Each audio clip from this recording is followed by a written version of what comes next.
We are on air. We are on air.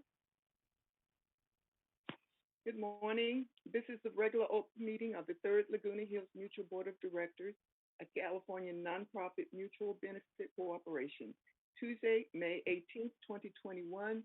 It is 9:31 a.m. I now call the meeting to order. The next item on the agenda is the Pledge of Allegiance, and it will be led by Director John Franco. Please follow me in the Pledge of Allegiance to our flag. Ready? Begin. I pledge allegiance to our flag of the United States of America and to to the the Public for for which it stands, one one nation, nation, under God, indivisible, indivisible, with liberty liberty and justice for all.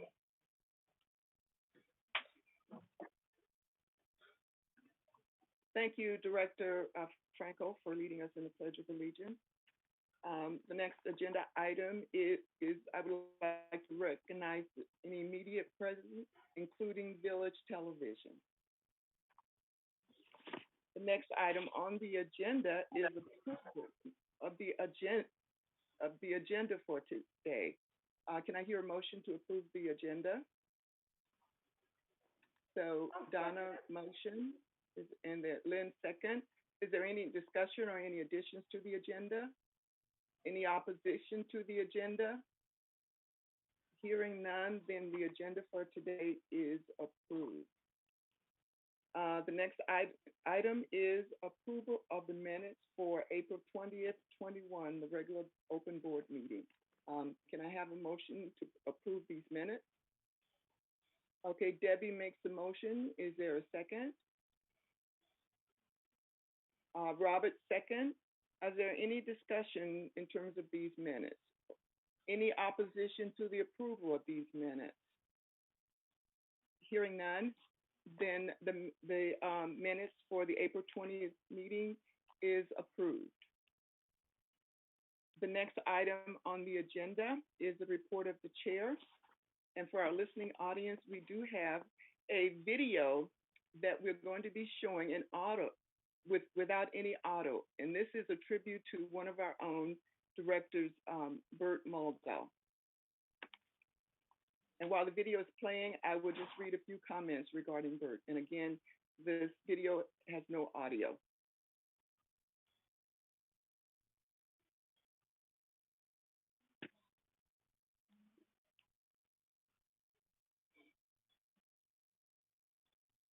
So whenever you're ready, start the video.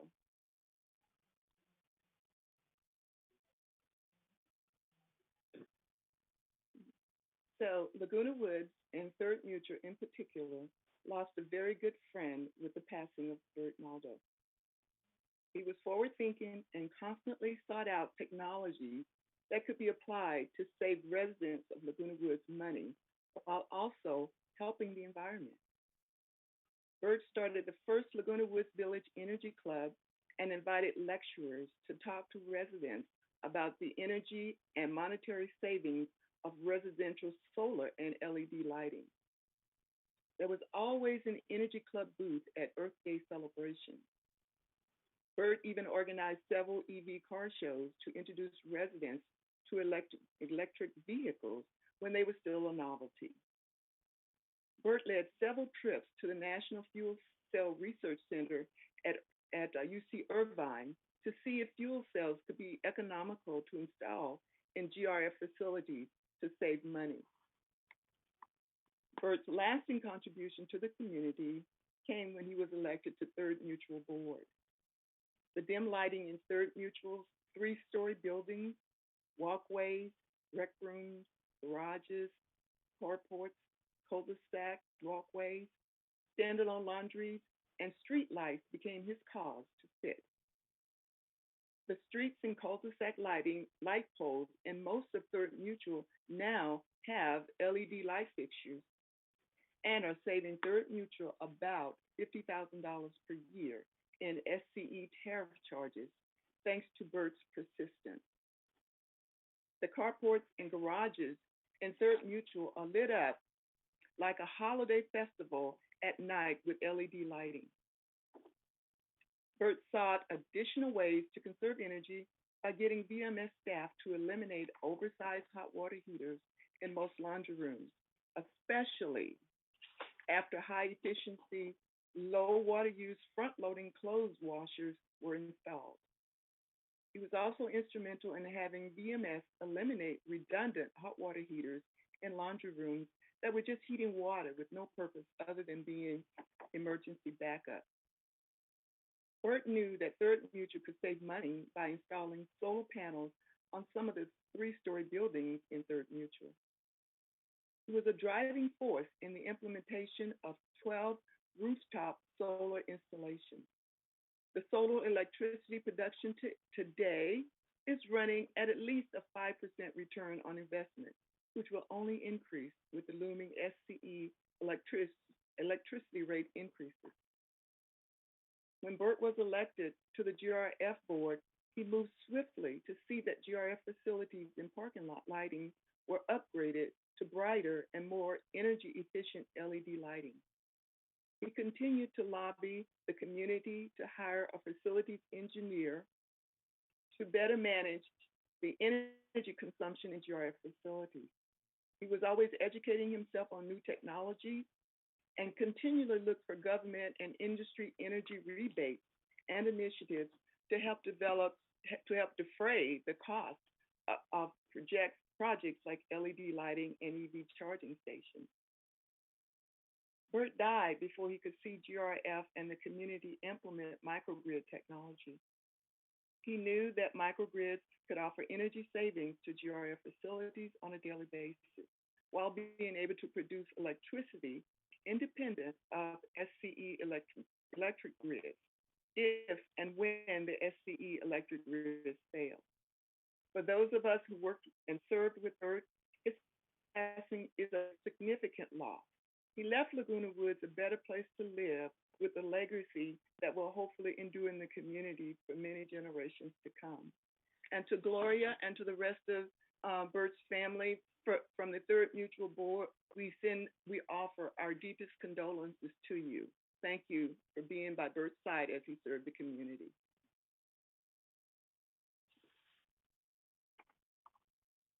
Thank you. And that is the end of my chair remarks. So the next item on the agenda is the open forum.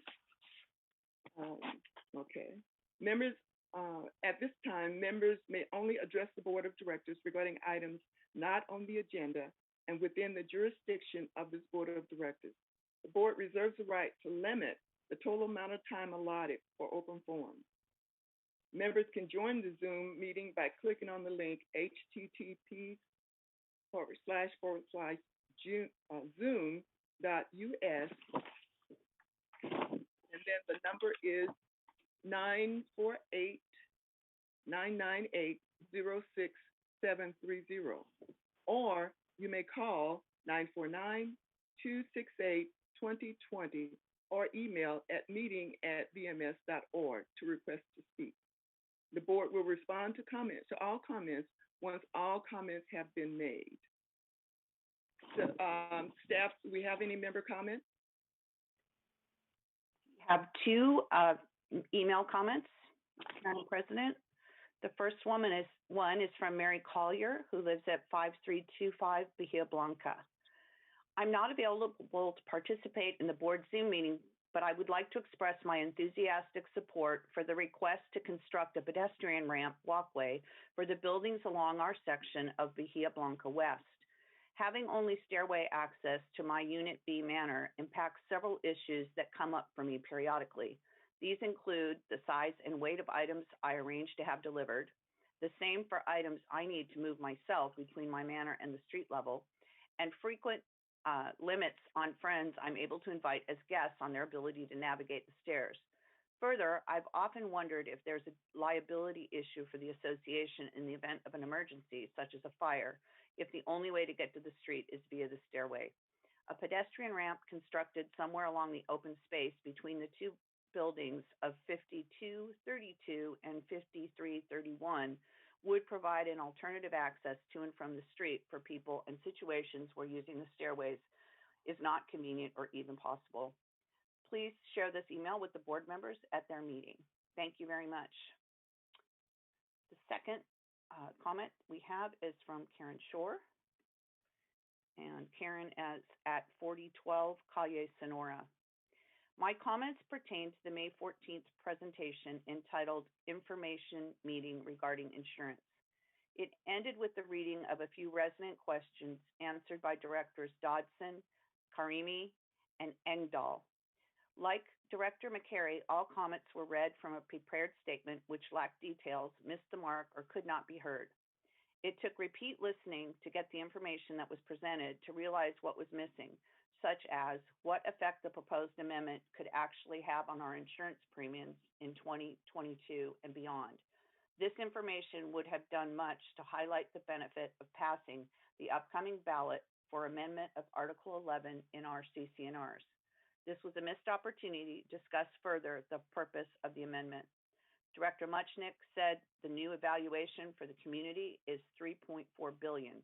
He did not explain why $1.6 billion is the amount of insurance now carried or will again be sought next year. He also indicated an insurance policy for 2022 could be 20 to 30% higher than we paid in 2021. He made no comment regarding the effect passing the ballot could have on any amount of increase to the insurance premiums or resident assessments. At this time, I'm requesting the answers to my question, which is what effect our yes vote on the upcoming ballot could possibly have on the 2022 insurance premium and our monthly assessment. And that is all. Thank you. So there are no more member comments? We do have one member comment from the Zoom audience. I will bring them over right now.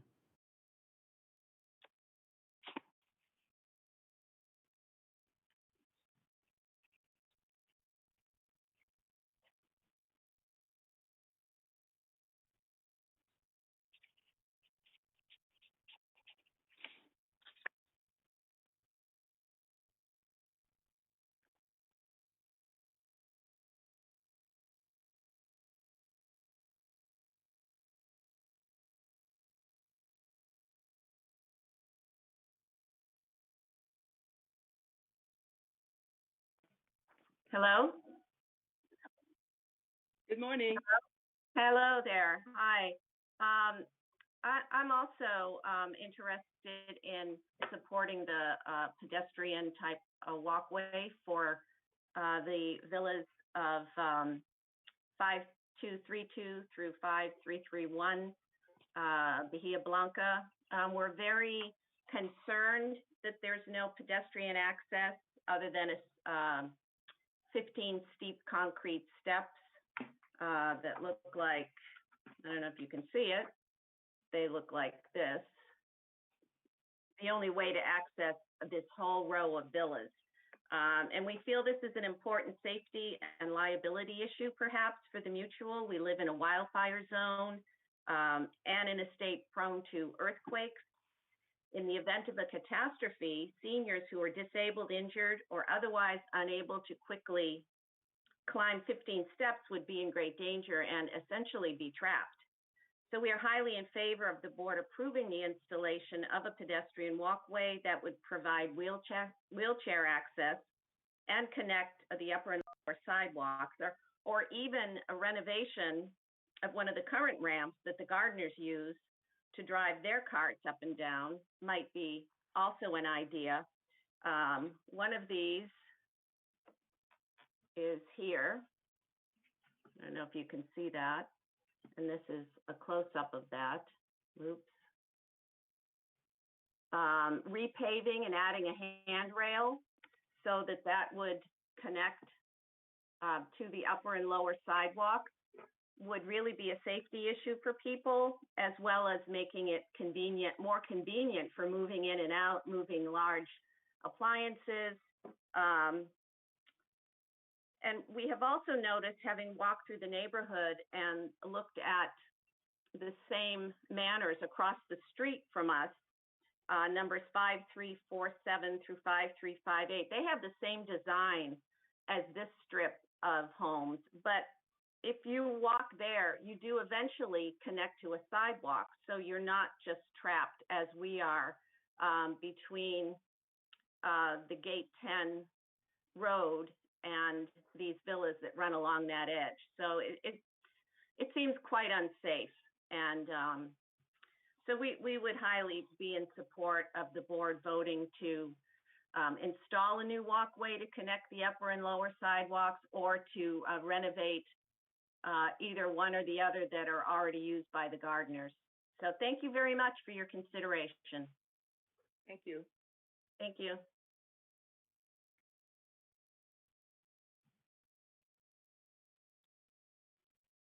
Are there any other member comments?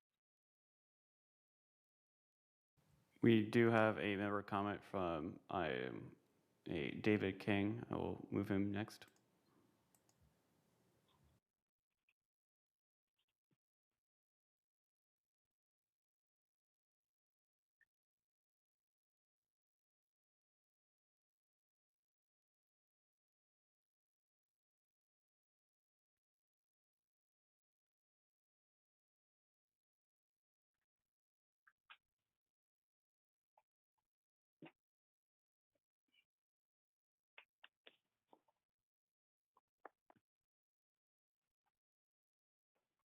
Hello? Good Hello? morning. We can hear you. Good morning. Oh, okay.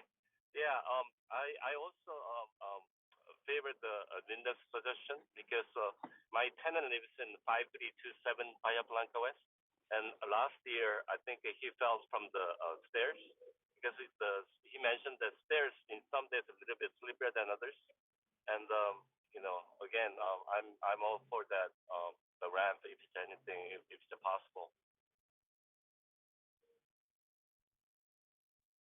Thank you, Mr. King.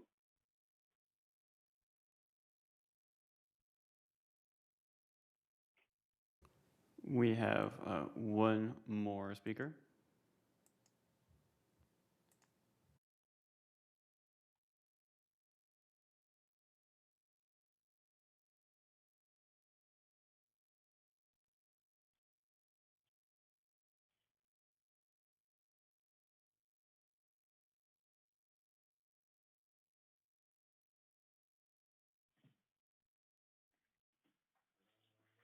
Yes, good morning. Good morning, board.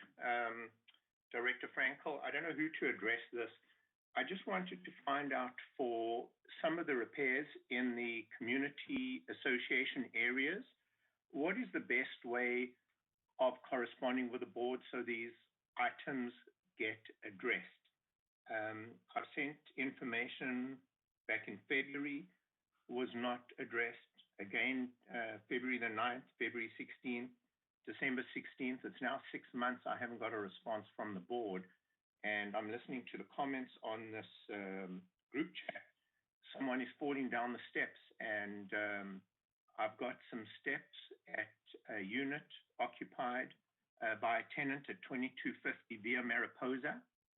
I've sent pictures in, but I'm not getting any response, and I have a feeling that your communication portal is broken.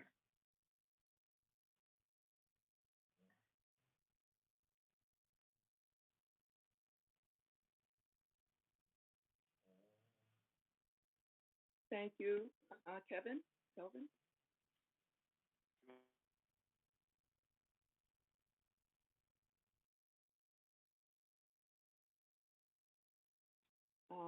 Grant, was that our last member comment?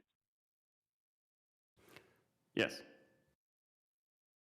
Okay, so all members are moved out of the meeting into, moved out of the meeting audience.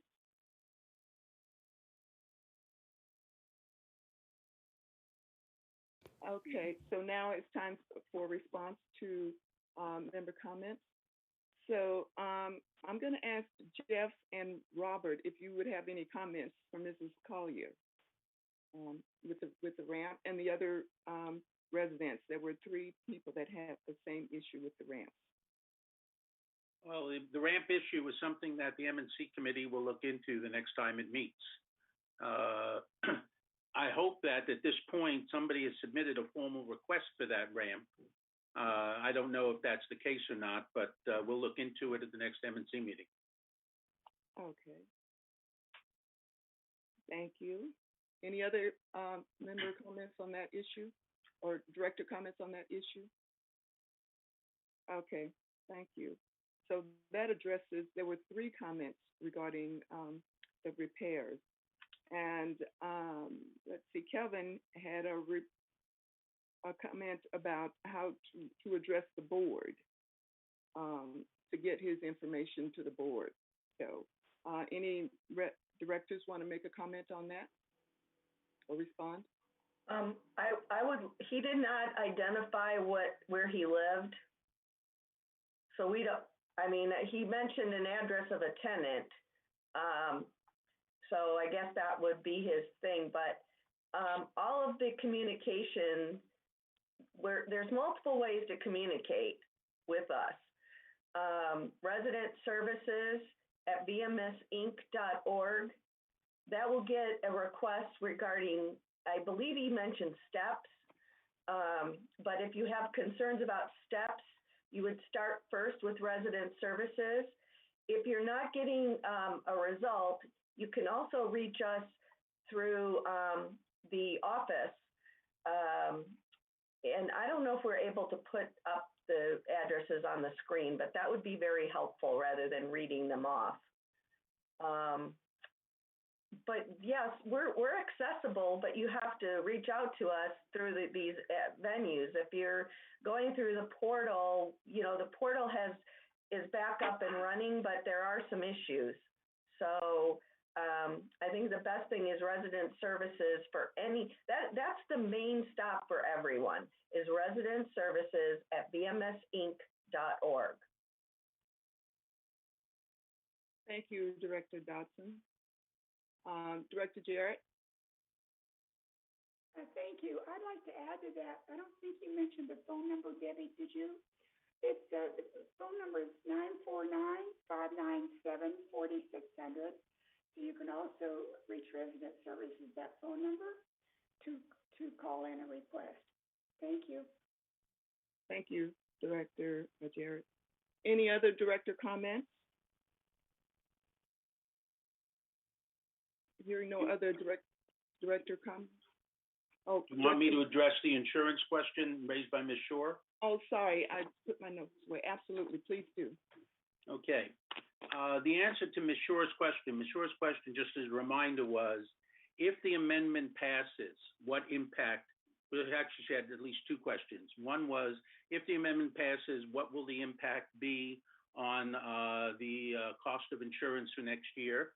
And her second question was that we stated that the village is $3.4 billion in value, and then we talked about the $1.6 billion for Third Mutual. The whole village is valued last year at $3.4 billion. So when we went out for insurance last year, and we were working cooperatively with United and GRF in trying to purchase insurance, we had to use the figure $3.4 billion because we were all together. Now that we have separated from United, we are using the figure $1.6 billion, which represents the value of Third alone. So that's why the difference in the 2 values. The second question she had that I indicated was, what happens if the amendment does pass? What impact will that have on insurance costs? And the answer simply is, at this moment in time, we do not know. Until we get actual official quotes at the time of renewal, we won't know what the real impact will be. We do know that from last year, for example, we took $46 per manor per month out of the disaster fund to pay for the insurance, on top of the $20 per manor per month we charged members in their monthly assessment. We need to repay that disaster fund, the $46 per manor per month. Also, knowing that insurance is going up anywhere from 20 to 30% for the next year, we expect that the assessment will still go up, folks. I don't want you to think that passing the amendment that there will be no increase in the assessment, because you need to understand that separate from insurance, the cost of water has gone up, the cost of electricity, labor. Labor in the village is getting a 2% raise for next year. Also, there's the minimum wage in the state of California is going up, and we have to absorb the additional costs for the increase in minimum wage. Also, supplies, the cost has gone up. For example, lumber has gone up in an extraordinary way. They estimate that if you were to build a new single-family house today compared to last year at this time, that the cost would be $36,000 more because of the increased cost of materials. So please understand that even if we're able to corral to some degree the cost of insurance, things are still going up all across the village.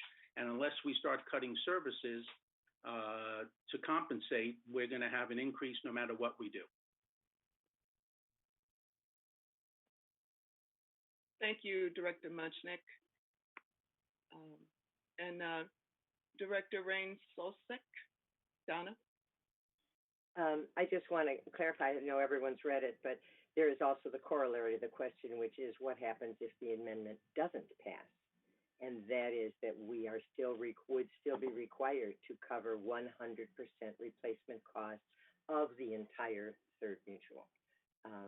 So we can't predict what it would be if we get rid of that requirement and do something much more reasonable, which would be related more to an assumed loss. If 10% of the village were affected, that would be easily covered by a policy that wasn't up at 100%. So I think that whenever we're answering those questions of what can we assure will happen with rates if we pass it, there is also what we know will happen if we don't pass it. I thought that might be helpful. Thank you, Director Donna. Director Frankel? You're muted. Yes. You have a comment? I have a request to Robert Munchnick. Would you ask Ernesto to do an evaluation of that ramp circumstance and present that to M&C? I'd like to get a professional opinion before we discuss it. Thank you. Be happy to do that. But let me just also share with everybody who's listening today that this Friday we will have an open question and answer period beginning at 9:30. It'll be on TV6. There's a Zoom link that you all should have received for that Q&A. The meeting that we had last Friday that Mashur was referring to was just an informational meeting, not a question and answer meeting. So, but we will take questions and answers this coming Friday, and there's another date set. I think it's June 7th, but don't quote me on the actual date. It is June 7th. It is June 7th, but this Friday and June 7th, we're having on TV6 and through Zoom an open question and answer where any member in Third Mutual can call in or send an email, and we'll be happy to respond to any and all questions related to insurance. Okay, thank you. Thank you, Director Munchnick. Director Dotson, did you have another comment? No, I was just going to mention that we have the meeting on Friday for questions and answers, and that our original meeting was strictly for information only. That's why we read the questions and the answers. Thank you, Director Dotson. Are there any other director comments? Seeing none, the next item on the agenda is the CEO CFO report. We have Jeff Parker and Shaban to give us a report. Thank you, President McCary, and good morning to the board. Have a couple of updates with regards to COVID and also with regards to wearing masks that I wanted to provide. To begin with, very good news with regards to the COVID numbers in Orange County and throughout the state. They continue to decrease. Positive cases reported yesterday were only 39 in all of Orange County, with 0 deaths reported. In the Laguna Woods, the community of Laguna Woods, which we're a big part of, we've only seen 1 additional case in the last 2 weeks and no additional deaths in the last 2 weeks. So we've really stabilized here in the village. ICUs and hospitalizations are continue to be at one of the lowest points that we've seen since the pandemic started last March. Overall hospitalizations are at 79, with ICUs down to its lowest point that I've seen at 13 ICU beds in place at this point in time. The next step is for Orange County to go into the yellow stage or the yellow tier. It's anticipated that that will occur tomorrow.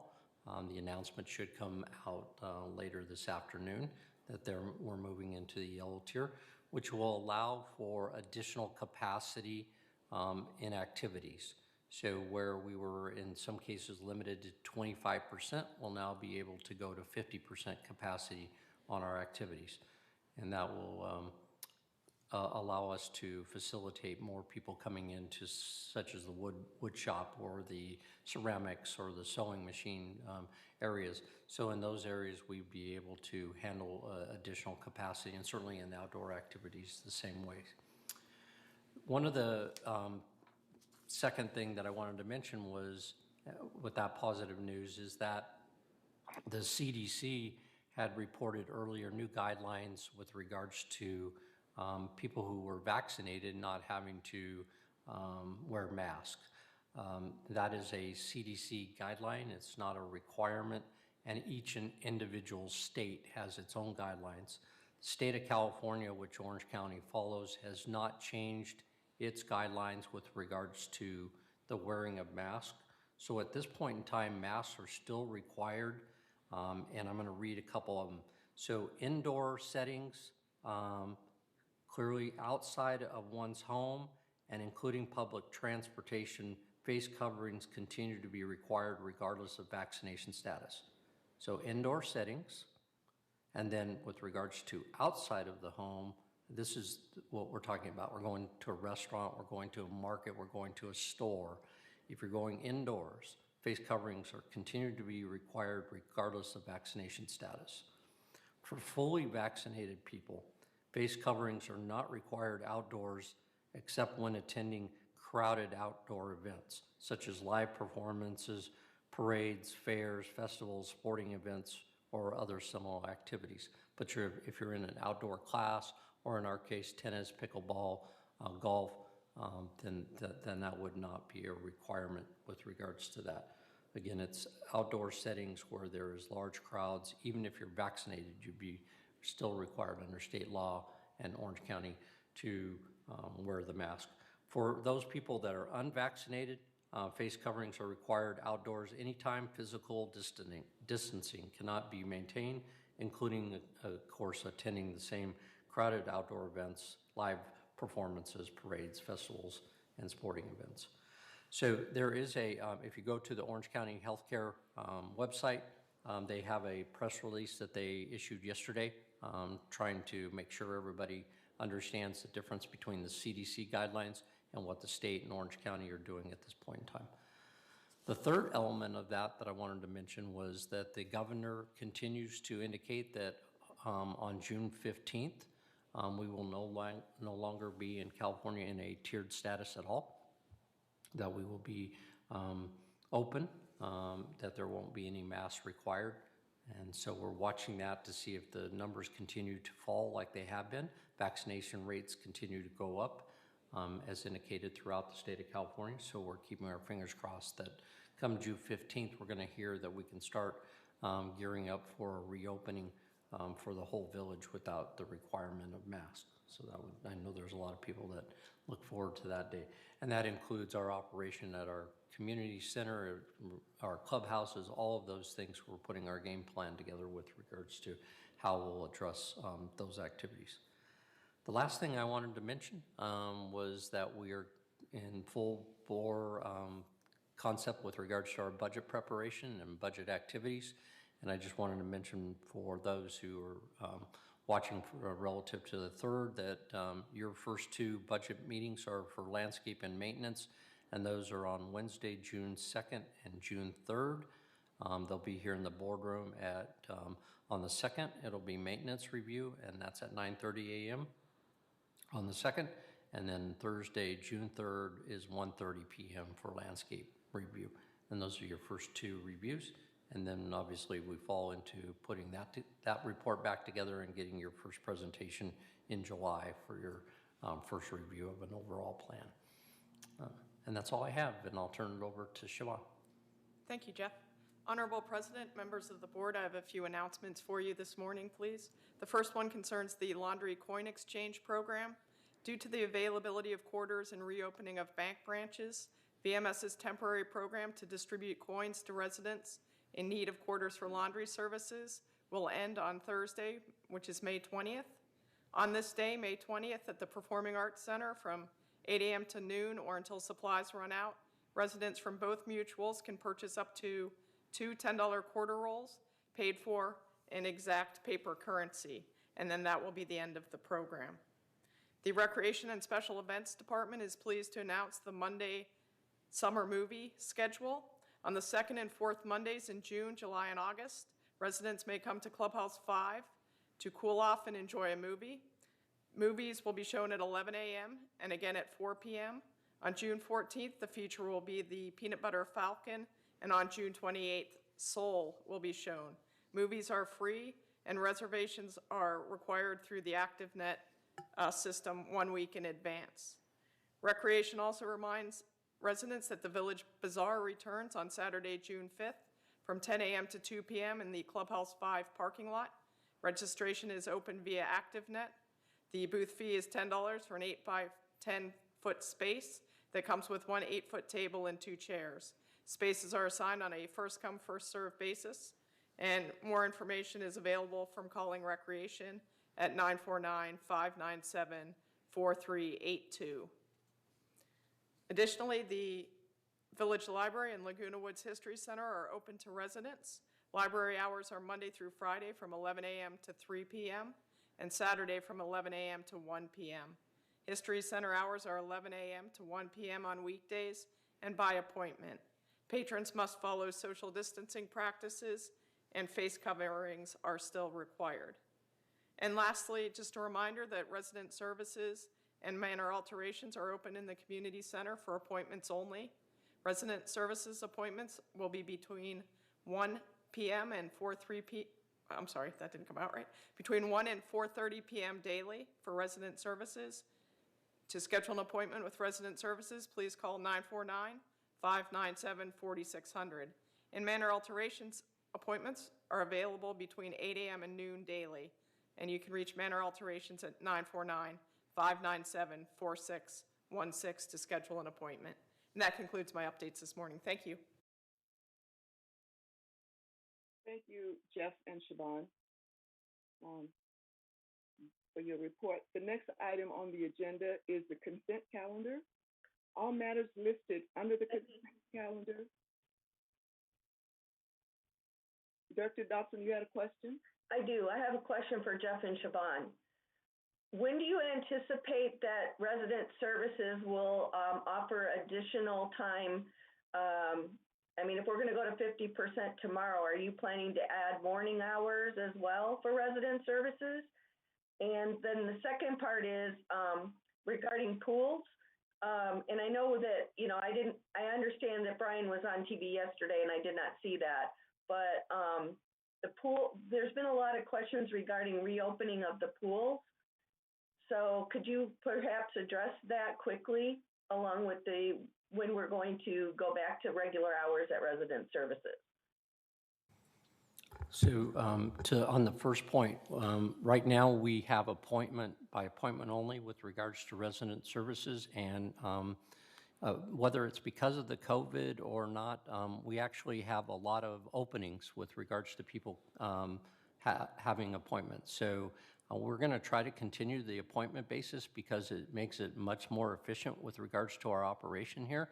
And so we just need to continue to get the word out with regards to people making appointments. But we have plenty of vacancies in the sense or times available for residents to make an appointment to come in to resident services. We haven't had a problem with regards to having too many residents come in. So I don't know if that's just because of COVID or people are getting used to calling us or going online and getting their work done that way.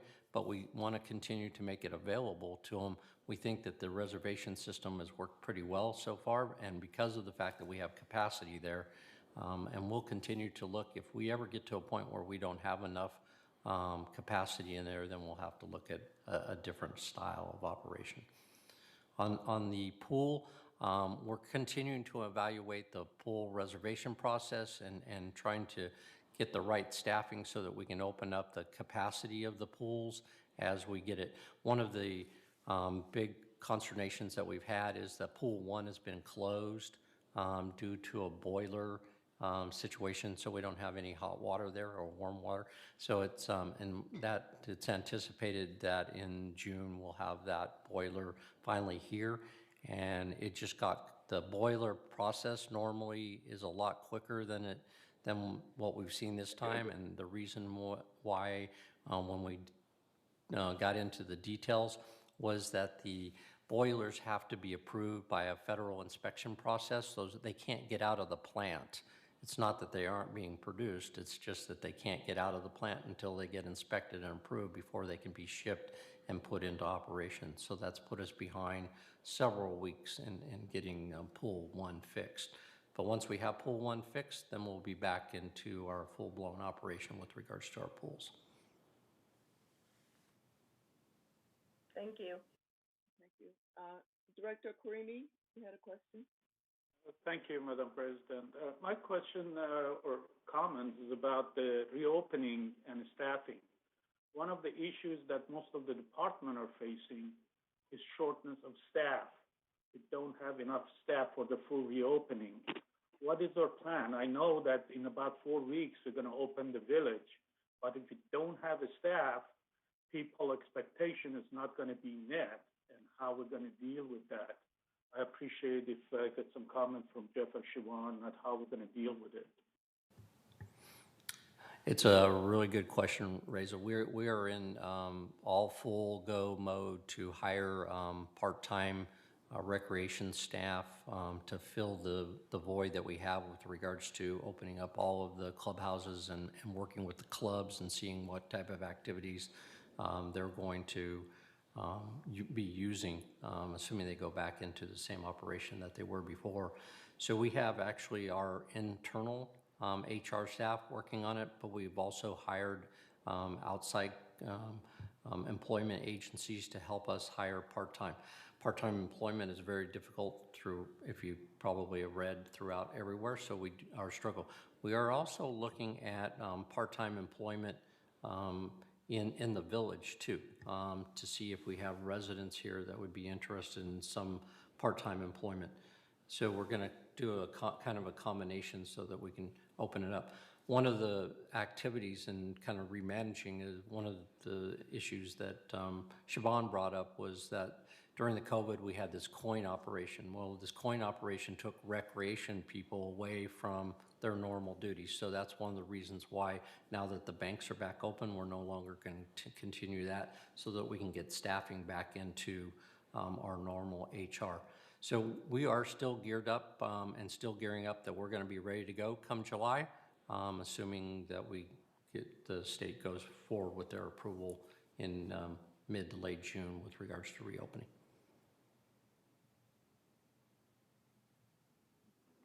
Thank you. Are there any other director questions for Jeff or Siobhan? Debbie. Sorry, I have one more question then. Jeff, one of the things I've heard out in the street is that residents are willing to volunteer to help with reopening things. Have we considered some type of temporary volunteer program beyond Clubhouse 4? I know that we're using volunteers there, but particularly, again, the pool situation and the reservations, because, and maybe through a volunteer program, we would find those part-time employees because maybe they would come and volunteer and then think, okay, this isn't so bad. Maybe I'll do this for part-time work.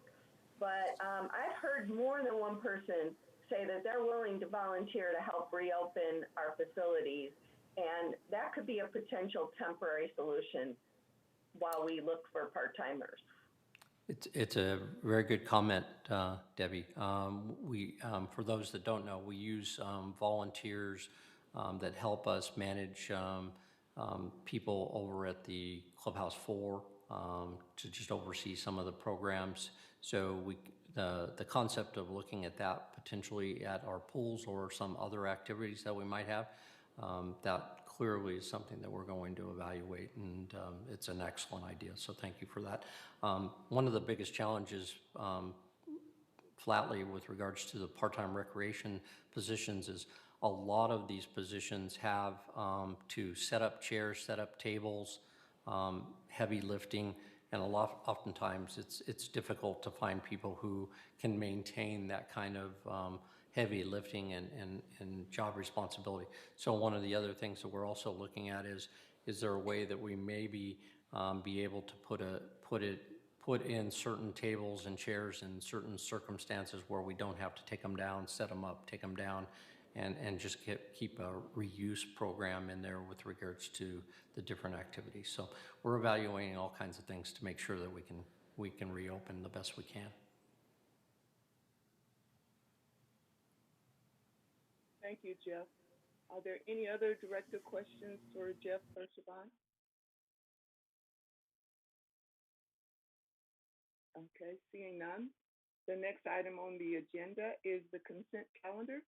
All matters listed under the consent calendar are recommended for action by committees and will be enacted by the board by one motion. In the event an item is removed from the consent calendar by members of the board, such items shall be the subject of further discussion and action by the board. So I would like to entertain a motion to approve the consent calendar. Director Munchnick makes the motion. Is there a second? Okay, Director Donna, second. Are there any comments? Any discussion on the consent calendar? Hearing none, then the consent calendar is approved by consensus. The next item on the agenda, I lost my spot here. The next item is agenda item number 11, any unfinished business. There is no unfinished business. So then we move to new business. Agenda item number 12. Director Jarrett,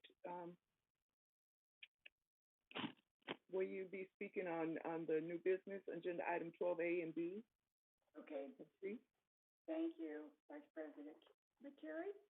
12A, we're going to entertain a motion to approve the 2021 annual election schedule and resolution to appoint the Inspector of Elections. Just one moment, please. I'll read the resolution to approve the Inspector of Election Services.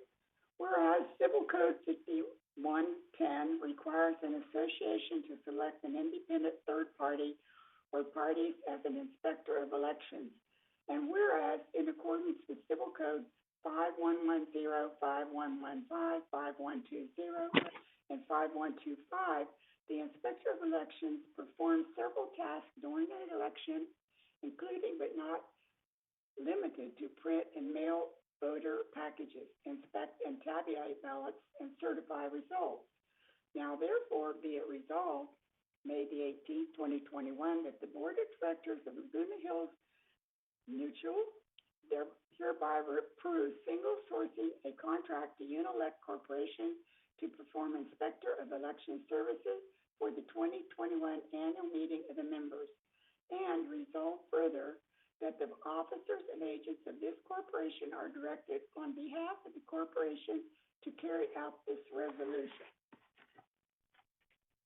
With that, too much paper this morning. So with that, do I hear a motion to approve this resolution? Robert? And Donna. Okay, Annie. Okay, Donna, second. You need to call for the vote, Annie, I'm sorry. Okay, so it's been moved in second to approve this motion. Is there any discussion? Any opposition to this motion? Hearing no opposition on this motion, then the motion passes by consensus. Thank you, Director Jarrett. All right. B, to entertain a motion to approve limited pilot program for fire alert devices. This recommendation is made by the Security and Community Access Committee for JRF of Laguna Woods and recommends that Third Laguna Hills Mutual adopt a limited fire prevention pilot program with the purchase and installation of 6 fire alert devices. This is to brief. I'll give you a little background. In January 2014 to August 2018, there were 58 documented kitchen fires or kitchen-related smoke incidents in the village requiring a response by the Orange County Fire Authority. Of the 58 kitchen incidents, 46% of the residents had left the stove unattended and 36% had left the residence with the stove or the oven on. Only 17% of the residents were actually in the kitchen when the incident occurred. In review of each incident, the leading causes of fire and smoke were attributed to unattended foods, cooking on the stove, and or placing perishable items on a hot stove. Damage ranged from minor smoke to complete destruction of the kitchen and nearby rooms. I will read you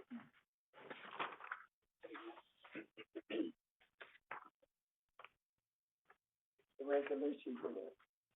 The resolution is the limited pilot program for alert devices. This is what the committee came up with. Whereas from January 2014 to August 2018, there were 58 documented fires or kitchen-related incidents in the village requiring response by the Orange County Fire Authority. Whereas the Disaster Preparedness Task Force and Security and Community Access Committee have recognized the need to offer a fire prevention device called Fire Alert. And whereas Fire Alert is a product connected to the power cord of the kitchen stove, and through smoke alarm sound detection, Fire Alert turns off the power to the stove, immediately turning off the burner. Now, therefore, be it resolved on May 18, 2021, that per the recommendation of the GRF Security and Community Access Committee, Third Laguna Hills Mutual adopts a limited pilot program for the purchase and installation of 6 fire prevention devices, and resolve further that the officers and agents of this corporation are hereby authorized on behalf of the corporation to carry out the purposes of this resolution. Is there a motion to approve this resolution? Okay, Debbie, no, okay. Is there a second? Donna, second. Is there any discussion regarding this, this agenda item? Any discussion?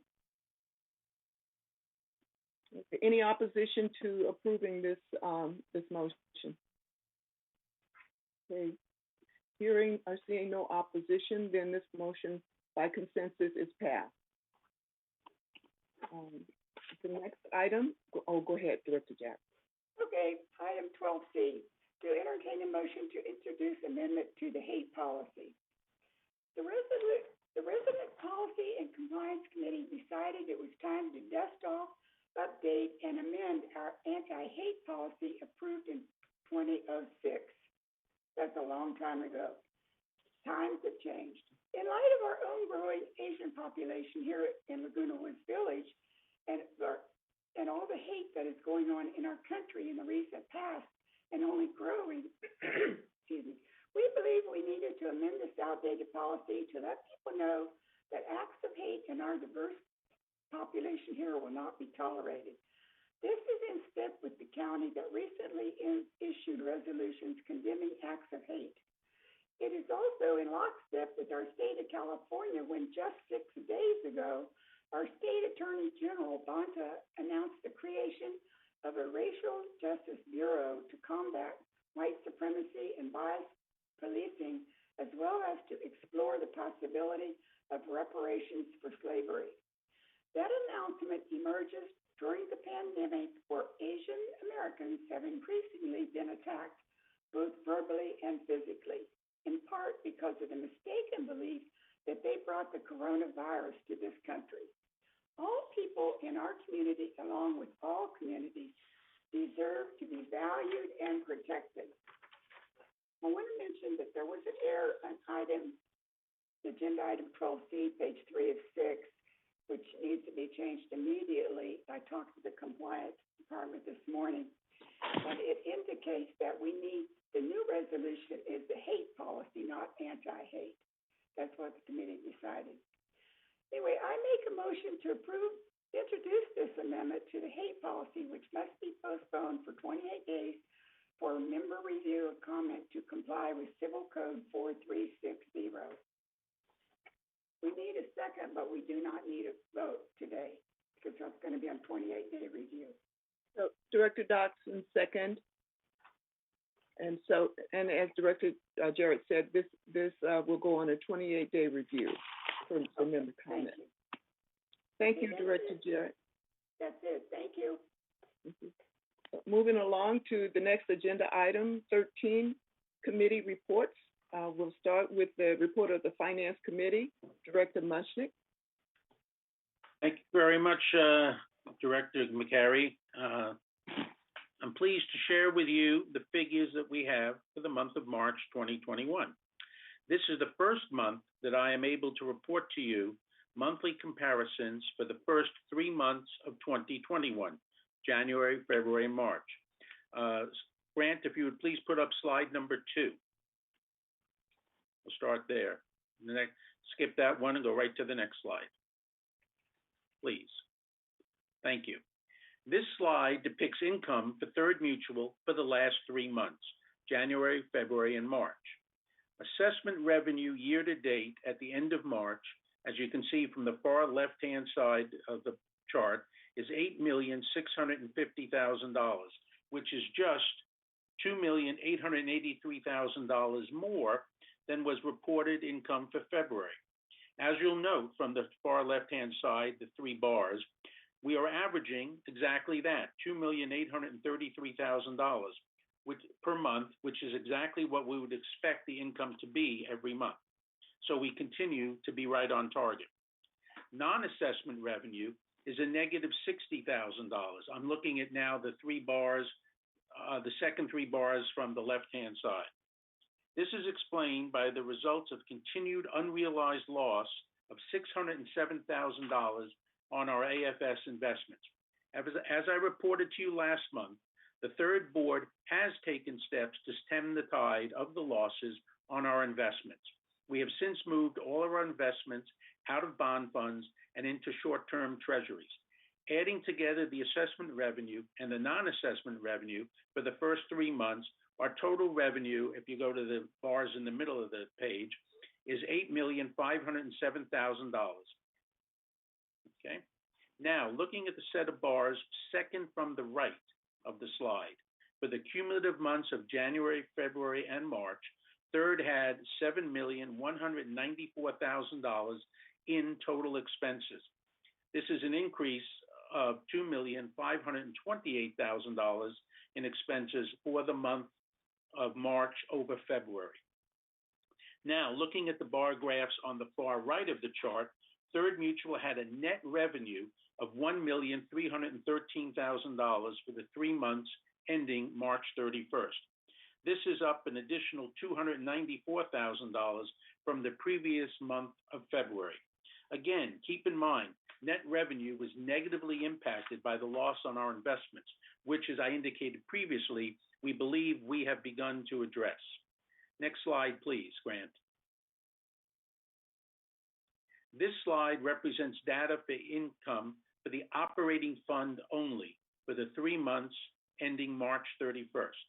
Looking at the bar graphs at the far left of this chart, assessment revenue over the most recent 31 days of March was $1,747,000, exactly the same for each of the previous 2 months. Now, shifting your gaze to the second set of bar graphs from the left, non-assessment revenue. This increased by $131,000. For the 3-month period at the end of March, we had a total non-assessment revenue of $353,000. Now, looking at the set of bar graphs, third from the right, in the middle of the page, Third Mutual had a grand total revenue in the operating fund of $1,878,000 for the month of March.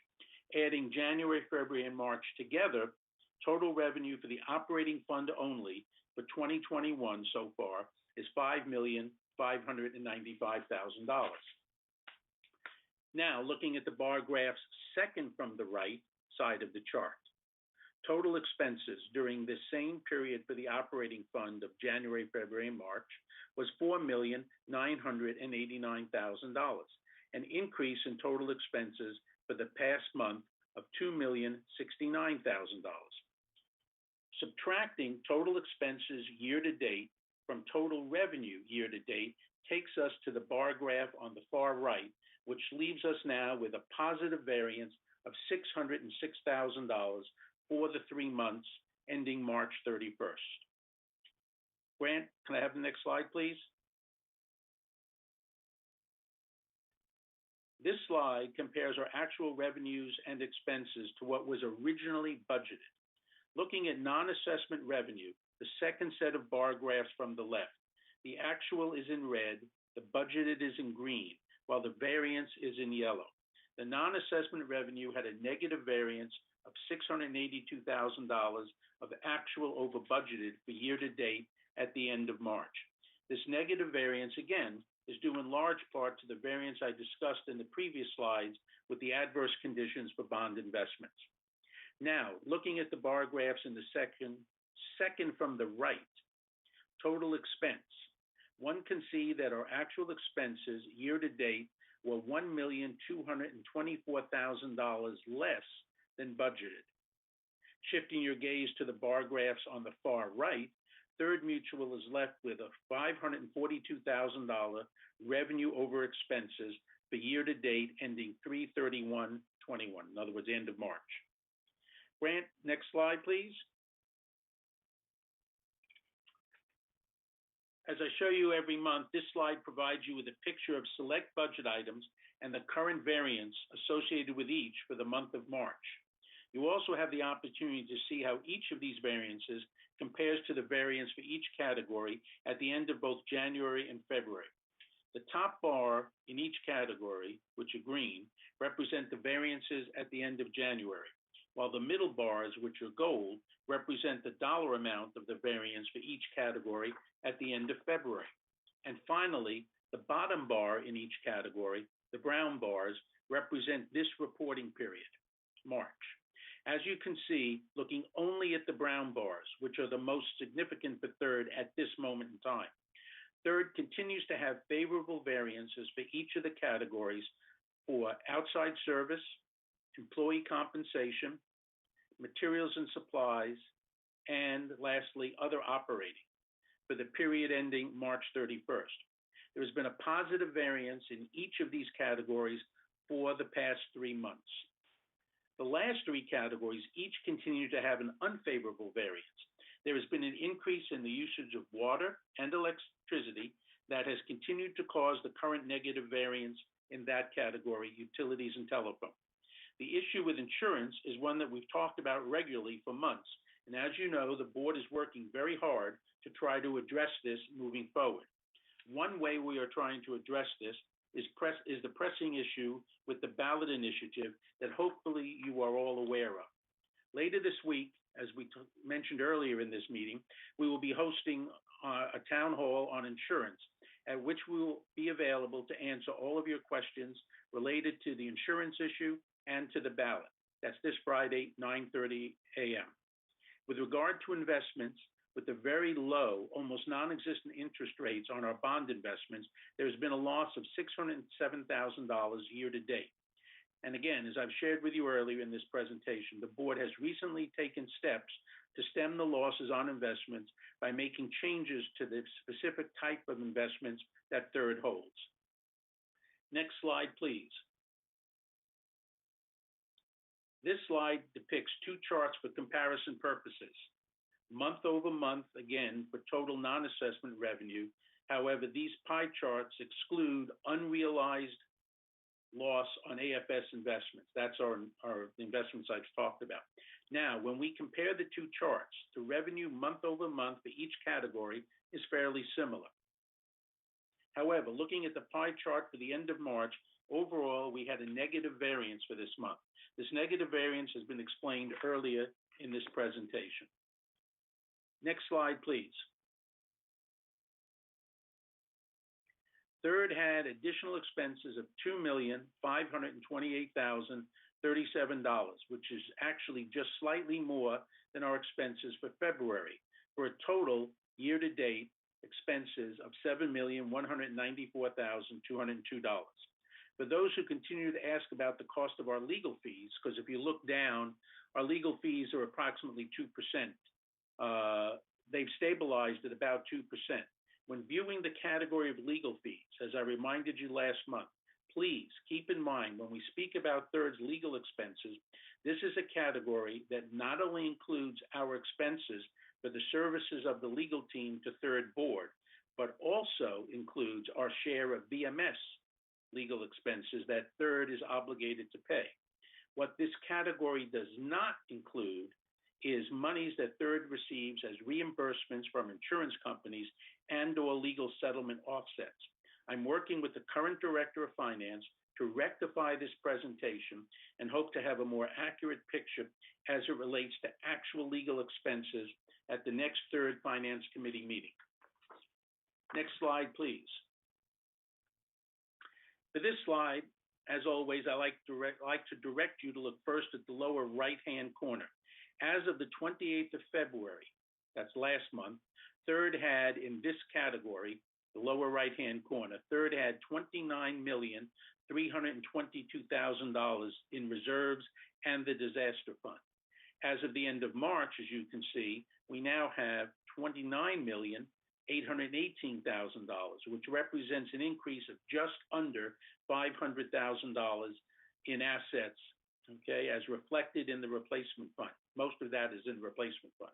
The replacement fund at the end of March, as you can, was up to $18,540,000, an increase of $456,000, okay, over the previous month in this category. Also, it should be noted that year-to-date, Third had $2,913,000 in contributions and interest added to these funds, while we had $2,173,000 in expenditures. You can see those two categories on the far right under the total column, the $2,913,000 in contributions and interest, and then the third row down under total $2,173,000 in expenditures. Okay, so this is where the additional money comes in terms of our current balance. So right now, we're moving in the right direction in terms of our reserves and disaster fund. Next slide, please. This slide compares the different fund balances for the past 5 years, which have averaged approximately $29.2 million per year. As you can see from the slide, even though there have been some unexpected losses in our investments, we are still basically holding our own overall when compared to the fund balance last year. Next slide, please. This slide provides you with a picture of the resale situation for Third for the past 3 years. As I told you last month, January with 42 resales,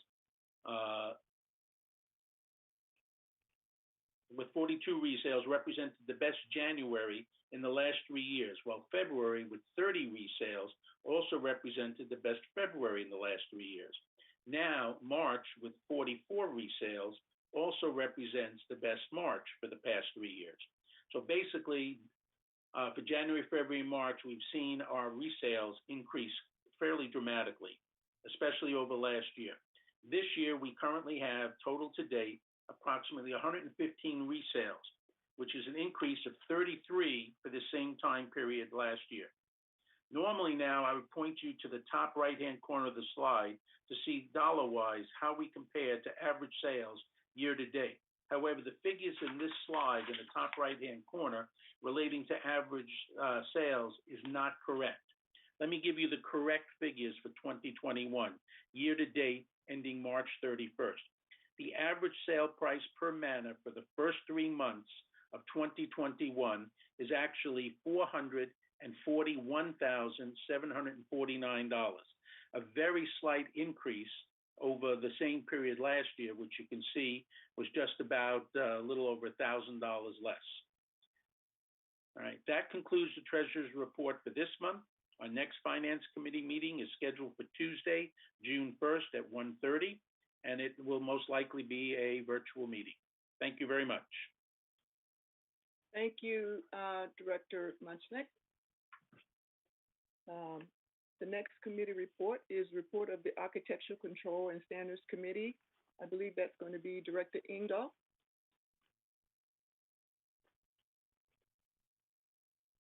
And you're muted.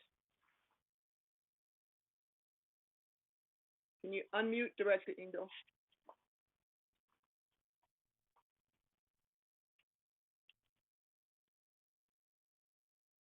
Director Engdahl, you're muted. We can't. I found it. Okay. I don't have much to report new other than what's been already addressed on some of the other programs. I would like to draw attention to one program that we discussed that has been approved as a temporary project or temporary program on the use of a device which has been designed to sense whether there is a fire going on in the residence anywhere and actually cut off the power to the stove, because most of our stoves in our area, I think with very few limitations, are electric.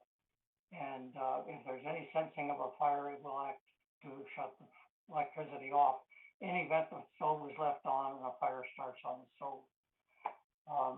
Other than that, that was the meeting of April 26th. Our next meeting is next Monday, May 24th. Sorry, it was April 26th. Next meeting is Monday, May 24th, 9:30 in the morning. It'll be a virtual meeting. Thank you. Thank you, Director Engdahl. The next committee report is report of the Communications Committee, and that would be me.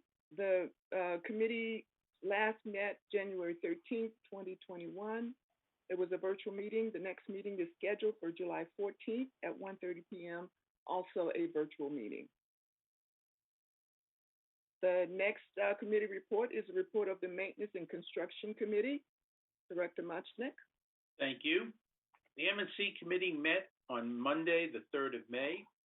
At the March meeting, the M&C Committee, I know I'm going backwards, but at the March meeting, the M&C Committee recommended the replacement of trash chute doors at Building 3486. And that was recommended to the full board for approval, which they did approve. And I'm pleased to report that the contract has been let to replace the trash chute doors that were installed years ago. The problem was when they were originally installed years ago, they were installed at an inoperable height. They were much too high for the residents to be able to open the door and also put the trash into the trash chute.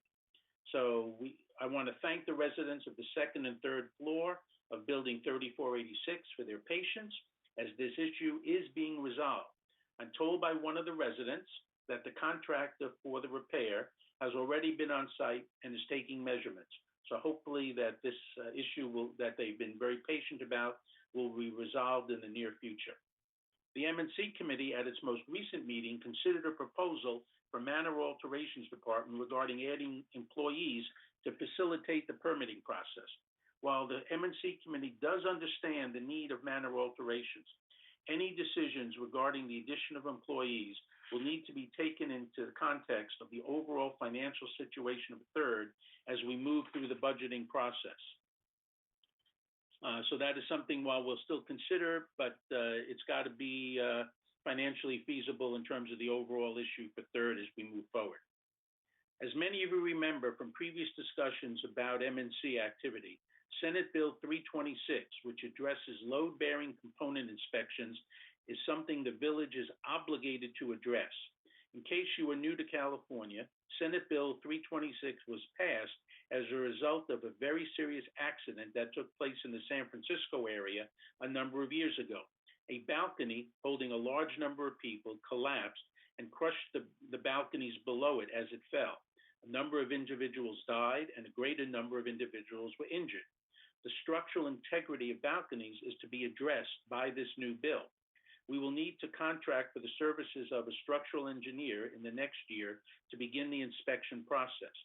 The VMS maintenance folks are of the opinion that given the inspections and repairs we will already undertake, that meeting our obligations under Senate Bill 326 should not be a major problem, but still something that we're required to undertake.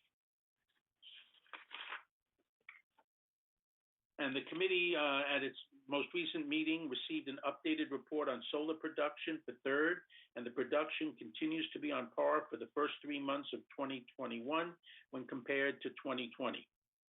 In terms of our other projects, there are a number of large-scale projects underway, such as waistline remediation, for which we thank the residents of the buildings for their cooperation, where these projects are impacting their daily lives. The next meeting of the M&C Committee is scheduled for July 7th at 1:30 p.m., and that is expected to be a virtual meeting. Thank you. Thank you, Director Munchnick. The next report is report of the Parking and Golf Cart Subcommittee. Director Dodson. Yes, hi. We had a meeting on May 14th, and we had, basically, we were just discussing the upcoming potential for the EV grant. It's still, we're kind of in a holding pattern. We're waiting for SCE to open the grant. So we've identified potential spots, but again, we still have a long way to go on that project. We do not have another meeting scheduled yet because we're kind of waiting for SCE to open up the grant so that we can have further discussion.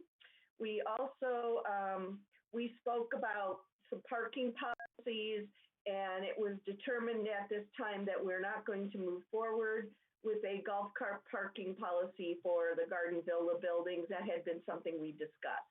And that's it. We will let you know when the next meeting is, and it will be a virtual meeting. Thank you, Director Dodson. Moving along to Garden Villa Rec Room Subcommittee, Director Jarrett. You're muted.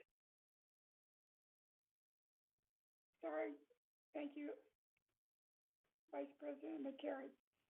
We had our last meeting was on February 23rd, which I already gave a report on, but we are going to meet again June the 8th at 1:30 p.m. as a virtual meeting. Thank you. Thank you, Director Jarrett. Now, if you will give us a report of the Landscape Committee. Okay, the Landscape Committee met recently and approved 3 tree requests that have been addressed by the board today on the consent calendar. The VMS Landscape Director reported that there are several new foremen hitting it out of the park.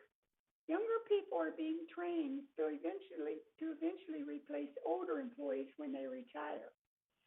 Perhaps that's the reason that several residents sent or called in praises for the landscape staff, because they are making the most of the staff that they have. The director shared a short PowerPoint slide with the committee regarding progress made in landscaping tickets and trim cycles. He reported the staff is way ahead on trim cycles for now. He also reviewed the project log and the tree status report with the committee. He reported that there was a pump failure a few weekends ago in Third Mutual, and the El Toro Water District had to take the system offline. Unfortunately, we weren't notified ahead of time, and some valves stuck when the pump was turned back on, causing some overwatering. So those of you who live in the 8, 9, and 10 gate areas, so you probably noticed a lot of water that weekend we lost. Anyway, the Water District has now promised that they would inform us ahead of time in the future when there is a need to take a system offline. Let me remind you that all landscape requests should be sent by email or by phoning resident services. The next meeting will be held at June 28th at 9:30 a.m. We can't meet on the first Thursday next month as we usually do because of the budget scheduling. So we'll be on June the 8th. This is coming up. And thank you very much. Thank you, Director Jarrett. The next agenda item is report of the Water Committee. Director Donna Rain Solstek. Thank you, Director McCary. The Water Committee met on April 29th, and as you can imagine, we have great concerns because the water bill for Third Mutual is approaching $3 million a year. Water is a big concern. 100% of our drinking water is imported from somewhere else, and the cost of transporting water such great distances is just very expensive. In addition to our concerns that we discussed at the meeting, shortly after that, the Community Advisory Group of El Toro Water District held a meeting where we learned that there is an anticipated increase in our water bills. So at this point, water is clearly a major concern, as it's always been, but now even more so. We are very fortunate to have two directors of El Toro Water District as residents of Laguna Woods and as very active participants in our water committee. So we look forward to a year of collaboration and trying to find ways to keep our bills a little lower. We're going to have several programs throughout the year that haven't been scheduled yet, informative to help residents see what they can do and what role they can play in decreasing our water consumption and therefore our water bill. And just very quickly, when we get our water bill, there are 4 tiers. Just like when you see your own electric bill, you don't see our water bill, but you see your electric bill. And on the electric bill, you know, there's tier 1, there's 2, there's the standard usage, there's excessive usage, there's a little bit more in between. Well, with the water bill, with those increases that are coming up, the higher tiers, the excessive use, the more than average use, are the ones that are going to really, really impact us even more than those for the basic standard, which, by the way, it used to be they allowed 55 gallons of water per resident per day. That was kind of the original allotment anticipated. Now it's 45. So that tier 1 is going to shrink. And not only are the expenses in tiers 2, 3, and 4 going to go up, but they're going to go up in far greater proportion. So we really all need to do what we can. And again, as I mentioned, we're going to have some programs throughout the year, but please, to all residents of not only Third Mutual, but of any other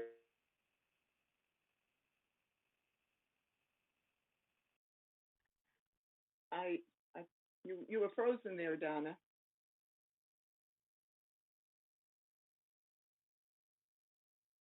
We're away for 2 months, so we knew it wasn't Donna, we called the village, and it turned out there was a water. Excuse me, Donna, we missed part of what you were saying because your screen froze. And now you're muted. And now I'm unmuted. Let's hope it stays that way. But any residents who get a letter that says they've got excessive usage, if you think you do, look at where you're using it and ways you can decrease. You're using water.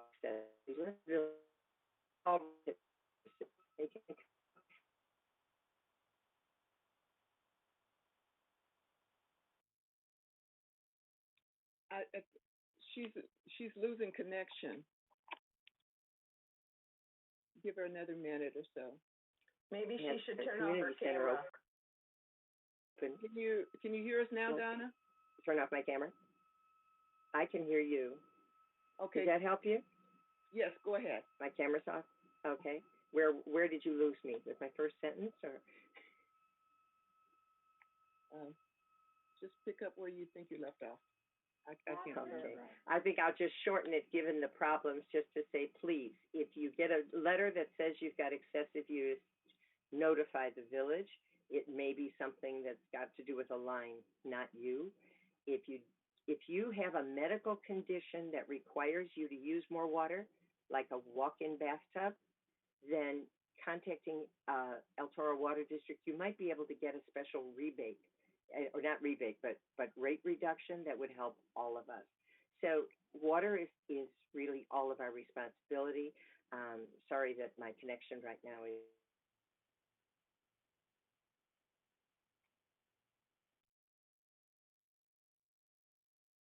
Okay, can you hear us, Donna? Okay, I think she mentioned that she was finishing up her report. So thank you, Director Donna, if you can hear us. I can. Okay. Were you done, Donna? Because you faded out again.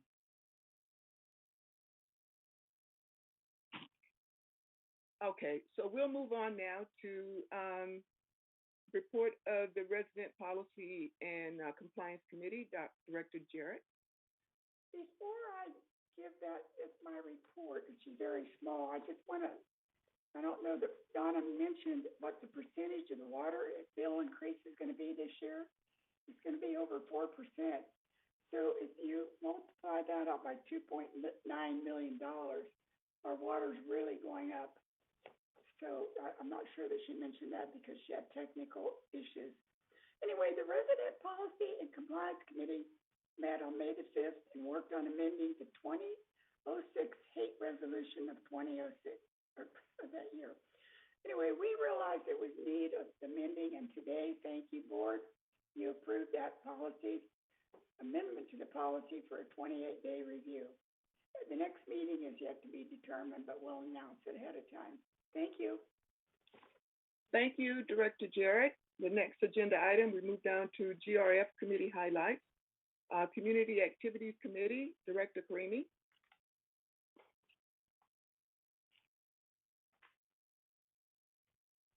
Can you hear us, Director Karimi?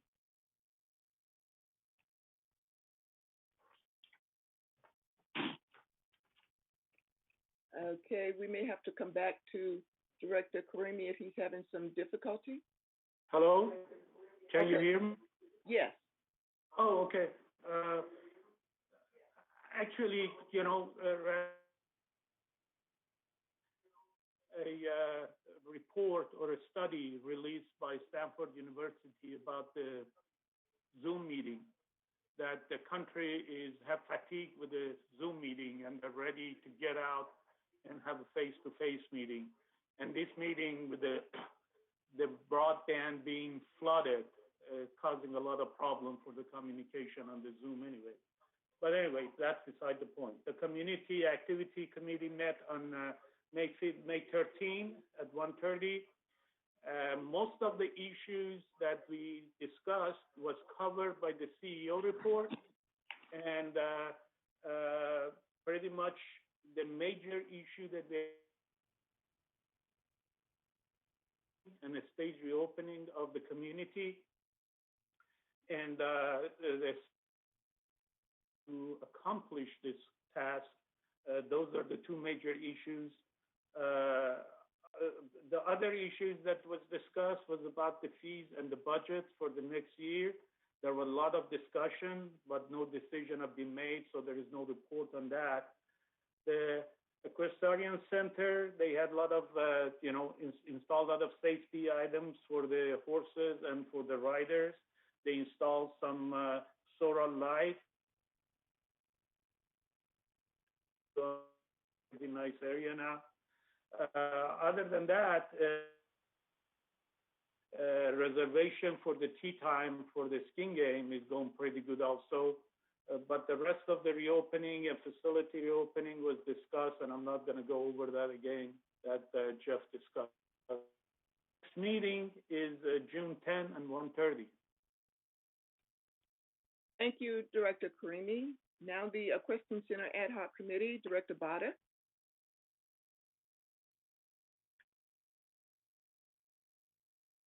Director Bada, can you hear us? Thank you, Madam Chair. I thought I had my audio on. I hope I'm coming through clearly. Yes. Kept my video off so I don't lose my audio too. The meeting of the Equestrian Ad Hoc Committee was held on May 6th, 2021. We had a good meeting. I was able to attend most of it. I missed the first part. My apologies for that. But from the latter part of the meeting, I gather that the stalls were painted again, and they look really nice. Everybody enjoys it. They have started a third feeding for the horses, and that is making the horses and the staff very happy because they see a great progress in how the horses look. That there were other items discussed earlier. There was a rat abatement program which is being handled by our staff, and it's getting there. And they are searching for new lesson programs for the horses that they can provide the staff. I mean, the residents who want to use the horses. The next meeting is on July the 7th, and it will be at 1 p.m. in the afternoon. Thank you, and that's all for my report. Thank you, Director Bada. The next report is the GRF Finance Committee. Director Munchnick. Thank you. The GRF Finance Committee met most recently on the 21st of April. A member of Third Mutual at that time raised questions about the types of investments GRF was using and whether or not they met the guidelines of Davis Sterling. Specifically, the question addressed the use of Treasury-backed bonds, CDs, or other government-backed securities, as opposed to the bond funds in which GRF currently invests. Jim Hopkins, chair of the GRF Finance Committee, did address the inquiry by the member and indicated in the end that a deep dive into legal issues surrounding the claims would be undertaken. Carl Randazzo from United Mutual, who's also a member of the GRF Finance Committee, raised some questions about the income from broadband with regards to premium channels, which apparently is decreasing. His belief is that the decrease is in part due to the easy access that people have to other streaming options. So there was some questions raised about how that can be addressed and improved. During the GRF Finance Committee meeting, we received a report on the GRF vehicle replacement procedure. Currently, we have 412 different vehicles. 142 of them have been determined that they need to be replaced. The plan is to replace 33 vehicles per year during each of the next 5 years. Cost for this program is based on the type of vehicle that is to be replaced and what year it's to be replaced within the next 5. Discussion about the need for whether or not we need to have so many vehicles took place. In terms of finances, GRF had total revenue for the period ending March 31st of $10,297,000 compared to a budgeted revenue of $11,029,000 for that same period. Therefore, there was a negative variance of $731,000 of total revenue for the 3-month period ending 31 March. However, on the good news side, there was only $9,867,000 in actual expenses, compared to $10,769,000 in budgeted expenses for this 3-month period. In this case, there's a positive variance of $902,000 in less than budgeted expenses. Overall, from a budgeted perspective, when one compares total revenue to total expenses, there was a positive variance of $171,000 for GRF for the 3-month period ending March 31st. The next meeting of the GRF Finance Committee is the 23rd of June at 1:30, and it's anticipated it will also be a virtual meeting. Thank you. Thank you, Director Munchnick. The GRF Landscape Committee, Director Jarrett. Yes, the last meeting was held on March the 10th, and I reported on that meeting last month. The next meeting will be June the 9th, virtual meeting at 1:30 p.m. Thank you. Thank you, Director Jarrett. The GRF Maintenance and Construction Committee, Director Frankel. We are continuing to meet in an attempt to address the fact that the budget for the driving range is extremely high, over $600,000. We have not met since my last report, for the Third Mutual. However, we did have a meeting on site for the driving range, and we have another consultant who's attempting to address the fact that we feel that the grading and the landscaping and the water issue can be lowered, and we're working on that. And so the next meeting is June 9th. Thank you, Director Franco. Clubhouse 1 Renovation Ad Hoc Committee, Director Engel.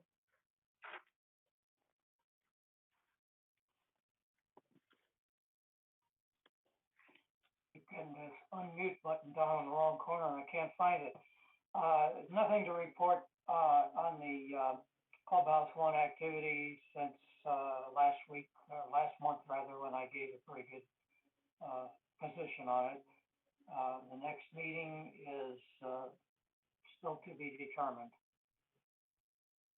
Thank you, Director Engel.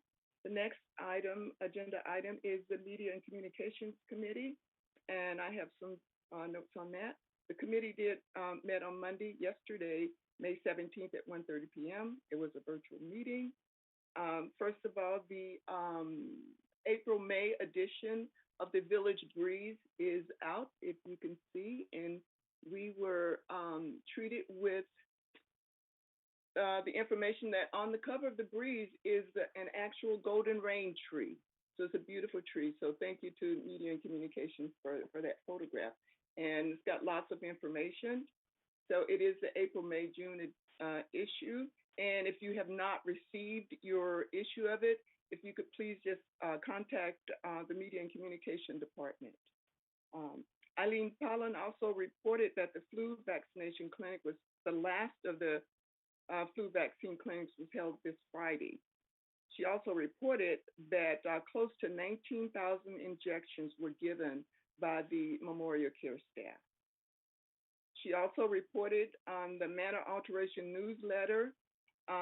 It seems to be going very well, and this is circulated 2 times a month, and they've been getting some good reviews on that.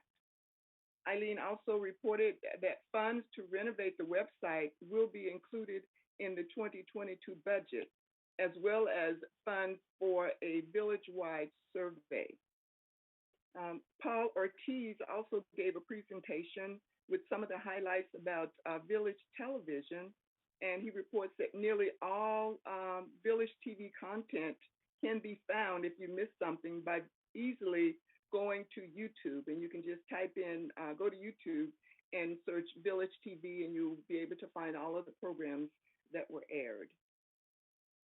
In addition, Paul also reported that in accordance with the broadband multi-year efforts to eliminate analog and duplicate standard definition channels, Village TV will no longer be available in analog or standard definition format. Viewers are encouraged to view television channels 405 for set-top box subscribers and channel 6.1 for digital television. Paul also gave a report on some of the programs that will be expiring by the end of the year, and some of those include KNBC, Oxygen, the Golf Channel, Bravo, CNBC. Also, I apologize, my iPad just went dead. So that's anything that I've missed, I will bring it up at the next committee meeting. Again, my iPad went dead and I can't get the rest of my notes. So that is the end of my report. The next item, agenda item F, Mobility and Vehicles Committee, Director Karimi. Thank you, Madam Vice President. The Mobility Vehicle Committee meeting was, which I reported in the last meeting. The next meeting is June 2nd at 1:30 p.m. in virtual. Thank you. Thank you, Director Karimi. Security and Community Access, Director Bada. Thank you, Madam Chair. Our meeting was on April 26, 2021 at 1:30 p.m. Several items were discussed. Some of the highlights of the meeting was the fire alert, which we have discussed a lot today. It was initially approved at the security committee meeting, which later traveled to all the different committees to come to our board meeting today for final approval for the pilot program. It seems like a terrific program, and it will be a good addition to our village. The next item that we discussed was the Gate 12, which is the entrance to Club 19 and Clubhouse 2. There was a request to upgrade the gatehouse and the security at the gate, and that is what was approved over there. And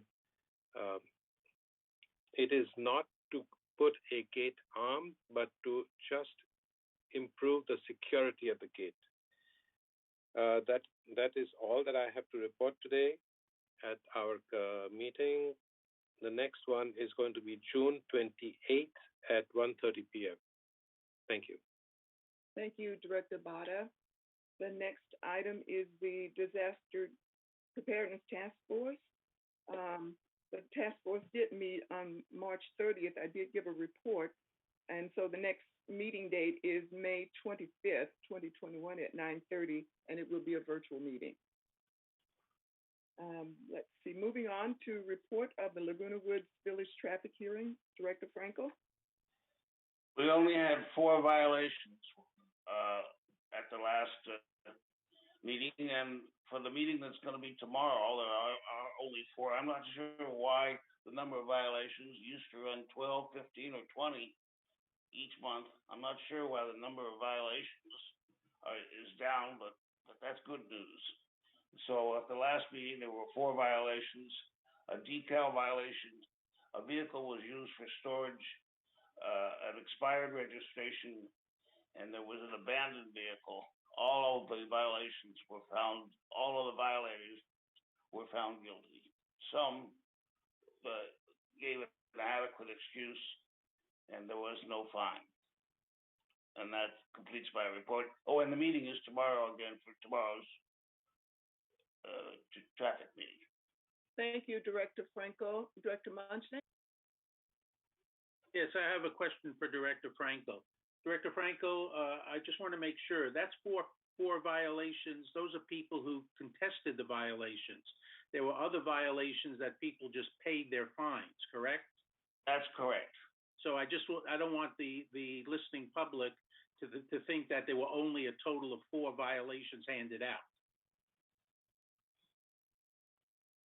Thank you.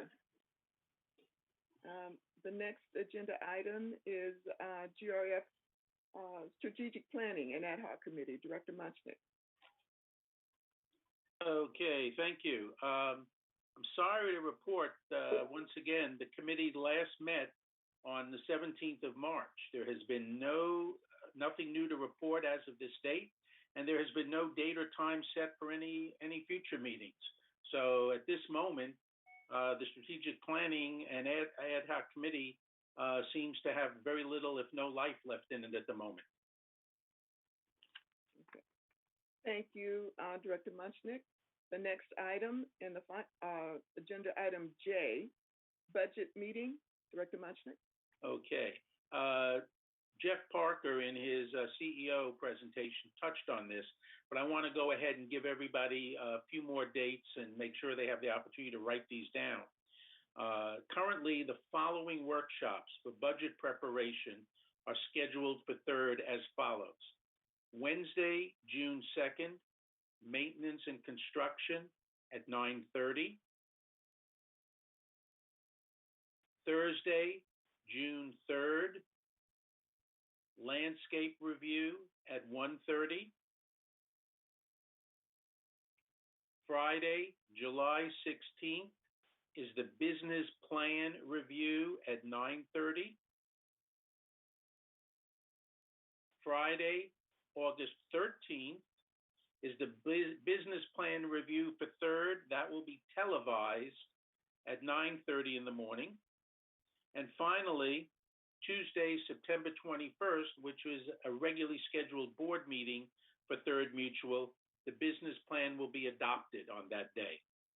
So those are the dates we have for all the different activities related to not only budget preparation, but budget approval, budget acceptance, and adoption. Thank you. Thank you, Director Munchnick. The next agenda item 15, future agenda items. All matters listed on the future agenda items or items for future board meetings. No action will be taken by the board on these agenda items at this meeting. The board will take action on these items at future board meetings. And what we have for future agenda items are residential suggestion program, alterations review, property and casualty insurance, and a presentation from the El Toro Water District. Are there any other recommendations for future agenda items? Seeing none, okay. We're moving right along to agenda item 16, director comments. So I'll start at the top of the screen and I will go with Director Dotson. No comment. Thank you very much. Thank you. Director Muchnick? I've said more than enough. Thank you. Thank you. Director Frankel? I'll pass, thank you. Thank you. Director Engel? No comment, thank you. Director Craig Wayne? No comment, thank you. Director Donna, can you hear us? Yes. Yes, and no comment, thank you. Okay. Director Jarrett? Yes, I do want to make a comment. Today, I was very happy to see that we passed that pilot program for the Security and Access Committee. I mean, I think that's terrific.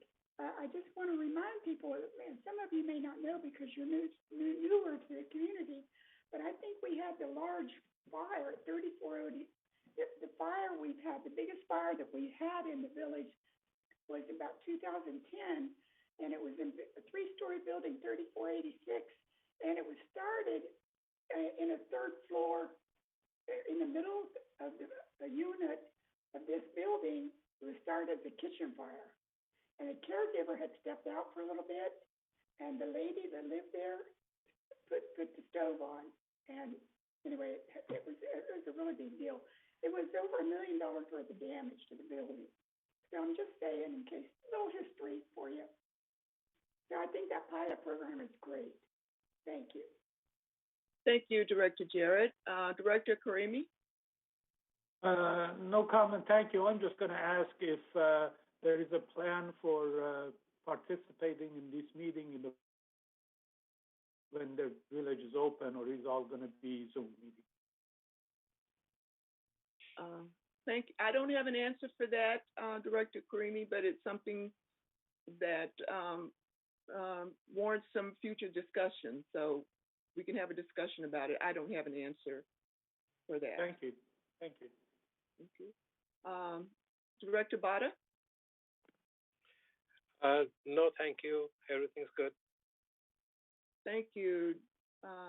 Did I miss any directors? Okay. So our CEO, Jeff Parker, any last comments? No, nothing. Thank you. Annie? Oh, I'm sorry. Did I miss John Frankel?